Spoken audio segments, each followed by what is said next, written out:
İbnül Esir Rahmetullah İslam Tarihi kitabı 6. cilt. Hicretin 173. miladi 789-790. yıl olayları. Bu yıl Basra'da Muhammed bin Süleyman bin Ali vefat etti.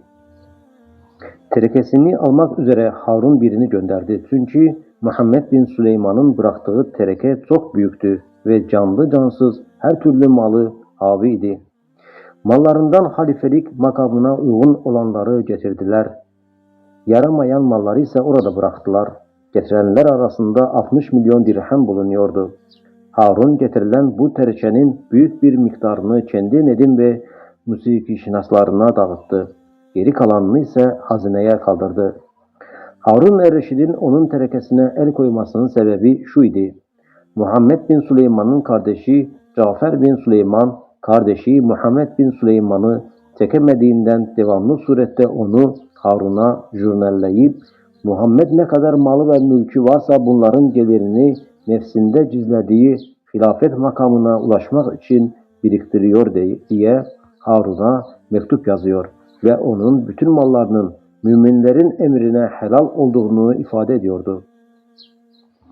Harun er-Reşid de gönderilen bu mektupların muhafaza edilmesini emretmişti.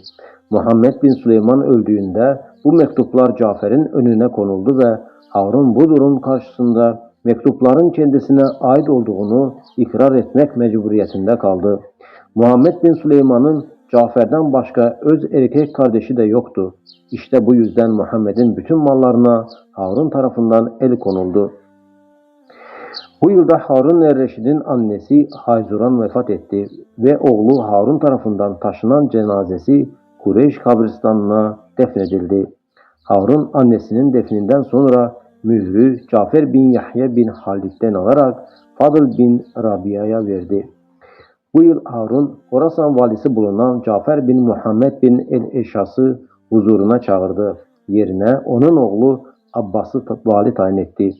Bu yıl hac işlerini ise İhram'a Bağdat'ta giren Harun er-Reşid idare etmiştir. Yine bu yılda Endülüs'ün Zillikiye bölgesinin kralı Morkat öldü. Yerine bir Hristiyan ulusu olan Berment bin Kaluriye kesilirse de bir müddet sonra Berment krallıktan ayrıldı ve rahipliğe döndü.